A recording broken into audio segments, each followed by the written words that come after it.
पुत्र जरी नाही कन्या जरी होय, पुत्र जरी नाही कन्या जरी होय, हरी गुण गाय सर्व काळ. पाहतसे वाट स्वर्गीचे पूर्वज, ऐसा भक्त राज हो कोणी.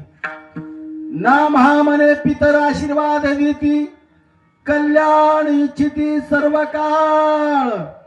पाहतसे वाट स्वर्गीचे पूर्वज, ऐसा भक्त राज हो कोणी. विठ्ठल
धन्य भक्त राजे जन्मल्याच्या वंशे, सकळ कुळाशी तारिले. पाहतसे वाट स्वर्गीचे पूर्वज, ऐसा भक्त राज हो कोणी. समचन सरोजम सानरांबुधाभम, जगनहित पाणी मंडनम मंडनानाम. तरुण तुलसीमाला कंदरम कंजनेत्रम, सदैव धवलहासं विठ्ठलं चिंतयामि. पांडुरंगाकारो प्रथम नमन, पांडुरंगाकारो हरि प्रथम नमन.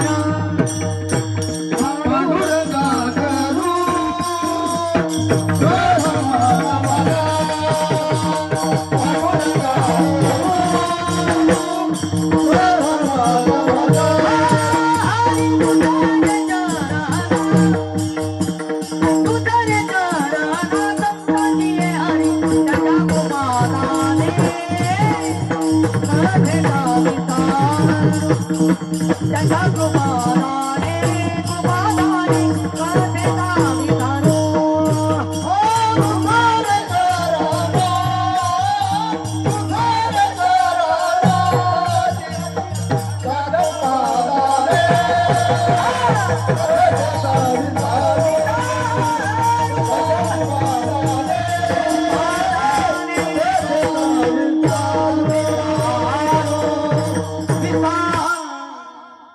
अलंकापुरी रम्य सिंहासनस्थं, पदाम्बोज तेजस्फुरति प्रदेशं. विधीन्द्रादिदेवै सदास्तु यमानं समाधिस्थमूर्तिं भजी ज्ञानदेवं.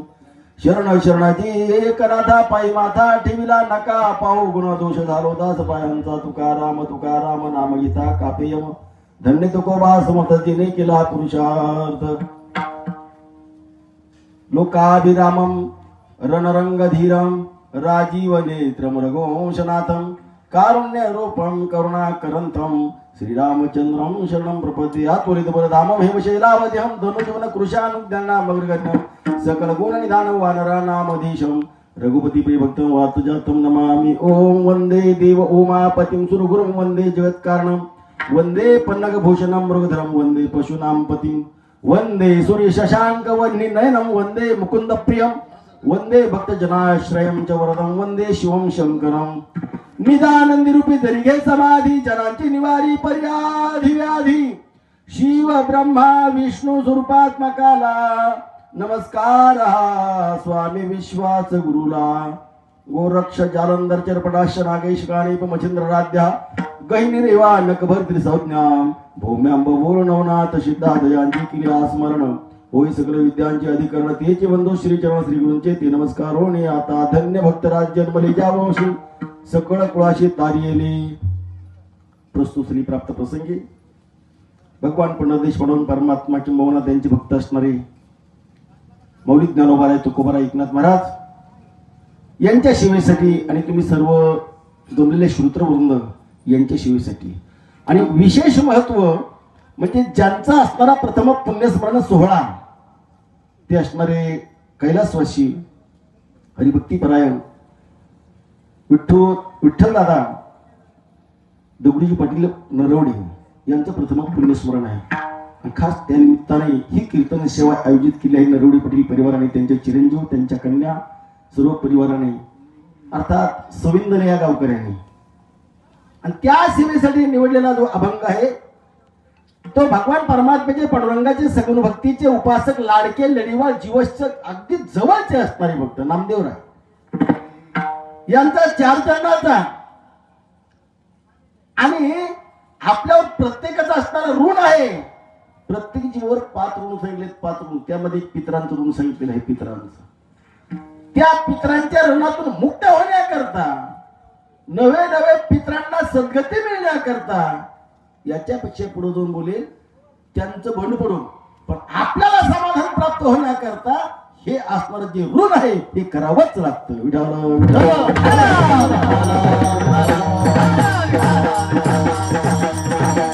यातून उतराई होण्याच्या निमित्ताने ही कीर्तन रूपी सेवा आयोजित केली आहे. त्यांची असणारी 3 चिरंजीव. वास्तविक पता आमच्या गायनाचार्य मृदंगाचे सर्वांना माहिती आहे. ज्यांच्या माध्यमातून तुमच्या दर्शनाचा योग प्राप्त झाला ते असणारे आमचे आवडते शिष्य नवनाथ पाटील गोरडे. तुमचा सर्वांचा परिचय असेलच, पण यजमानांचे मित्र आहेत. त्यांनी सांगितलं, कारण लहानपणापासून मला काका म्हणायची ती, त्यांनी सांगितलं काका तुम्हाला यावंच लागेल. मी म्हणलं माझी तब्येत बरोबर नाही, मी दवाखान्यात होतो. शिवरात्रीच्या पर्वकालामध्ये बरेच कार्यक्रम केले, ते सुद्धा अगदी 1 तासाच्या पुढे सेवाच केली नाही. पण ते मला यावंच लागेल. मला काही हरकत नाही, येतो. म्हणून तिकडला कार्यक्रम संपल्याच्या नंतर उशिरा सप्ताह चालू आमचा तुकाराम महाराजांच्या बीजे निमित्ताने मी एकीकडे आहे, हे गायनाचार्य एकीकडे आहेत, हे मृदंगाचार्य एकीकडे आहेत. म्हणजे आम्ही सगळे पांगून आहोत कार्यक्रमाला. पण सगळे काल गोळा करता करता करता आम्हाला उशीर झाला, तरी सुद्धा मला उद्या जाणं होणार नाही, आजच. म्हणून यांना बळत दामटत आणलं आणि नंतर इथपर्यंत आलो. रात्री 2 वाजले आम्हाला यायला, मुक्काम केला. पण रात्री सगळे जागले, सकाळी उठेना. मग त्यांना हळूच सांगितलं, म्हणजे बाबांनो उठा उठा जागा पहाटी. म्हणलं पाठ तर होऊन गेलीच, म्हणलं ऊन पडलं, पण उठा, आता उठल्याशिवाय गत्यंतर नाही. मग स्नान वगैरे झालं आणि पटकन म्हणलं गणपती बाप्पा विघ्नाची देवता, आपण त्यांच्या परिसरामध्ये, त्यांच्या गावामध्ये, त्यांच्या दरबारामध्ये मुक्काम केला. सकाळी बाहेर गोविंदात डोकं टेकून म्हणून अगदी 5 मिनिटांमध्ये दर्शन घेतलं. ती बिचारा गार्ड चांगलाच होता. थोडला महाराज दिसतात, म्हणलं दिसतो नाही, हाईच. म्हणलं बाहेरून इथं थोडं जवळ जाऊन दर्शन करता येईल का, मुखदर्शन? तुला मुखदर्शन नाही, डायरेक्टच दर्शन करा, जा बरं इकडून तुम्ही. 2च मिनिटात आतमध्ये पाठवलं, दर्शन झाले. गणपती बाप्पाची कृपा आणि तुमच्यावर जवळ हजर झालो. तरी सुद्धा कारण काही गोष्टी अशा ठराविक असतात. पहा, तुम्हाला लहानपणी खेळ माहित आहे, चेंडू हळूच जर खाली जमिनीवर आपटला पृथ्वीवर तर किती उंच उडतो भया? हळूच साधारणतः सोडला किती उंच उडतो? कंबर इतका उडेल, छाती इतका उडेल. पण जोराने जर आपटला तर किती उंच उडेल सांगता येत नाही. जेवढा द्वेषानं आदळणार तेवढा उंच उडणार. तशी स्प्रिंग बी आहे. स्प्रिंग अशीच आदळली तर काही उडी मारणार नाही, पण तशी दाबली का जास्त उडी मारणार. तसंच जेवढ्या खाईत तुम्ही चालता ना तेवढं तुम्हाला घोटाळा होणार. विठ्ठल विठ्ठल टायमिंग घ्यायचं ठरलं. आम्ही तेवढ्या घाईने निघालो होती. गणपती बाप्पाने बी आम्हाला पटकन मोकळं केलं 2 मिनिटांमध्ये. पण अशी काही अडचण आली पुढं, मळ ठरला आल्यानंतर ते आंदोलनच सुरू होतं. चक्का जाम. सगळी लोक, महिला मंडळ, पुरुष मंडळ रोडवर चौकात बसलेले. मी म्हणलं आता बोंबला. आमच्या नवनाथ साहेबाला सांगितलं फोन करा, आता रस्ता कोणी कोण आहे बघा. आम्हाला संदेश असा मिळाला, परत रांजणगावला जा, संकल्प शिटीमधून बाहेर या. म्हणलं आता संध्याकाळीच जायचं का? आम्ही संकल्प शिटीतून यायचं, परत जायचं कसं शक्य आहे? पण पाहिलं एक गाडी, मोठी गाडी होती. ती गाडी आमच्या मोठी गाडीपेक्षा पिकअप. ती आलं एका काळ्या रानातून. काळं होत असं असं. आमच्या मुलाला म्हणलं अरे दिसतोय कोण रस्ताकडे, की बरोबर काय व्हायचं असतं ते होईल. गणपती बाप्पा एवढा पाठीशी ना आपल्या, चल काढली त्या रानाने गाडी. फक्त हाय त्या बायपासला उतरताना मोठा खड्डा होता. आदोळी दे काही होत नाही. आणि इथपर्यंत पोहोचलो. मला काय सांगायचं होतं पतीचा अर्थ, जेवढी घाई करा तेवढी अडचण उपस्थित होती, पण तरी सुद्धा सही सलामत तुमच्यापाशी आलो म्हणून थोडी दिलगिरी व्यक्त करतो, थोडासा उशीर झाल्यामुळं. कारण मला असं वाटत होतं बरोबर टायमिंग बांधलेलं आहे पा. कारण मला कुठे गेलं बक्षीस घड्याळ लागते, कुठे मी ती काय म्हणते लकी ड्रॉ वगैरे काढले का तिथं मला घड्याळच लागते. मी सांगत असतो मला घड्याळीचं वेळेत राहा हे सूचना आहे, म्हणून तरी उशीर झाला. मग तुम्ही प्रथम संविधाने कर आणि सर्व नरवडे पाटील परिवाराची क्षमा मागतो आणि माझ्या विषयाकडे बोलतो. विठाल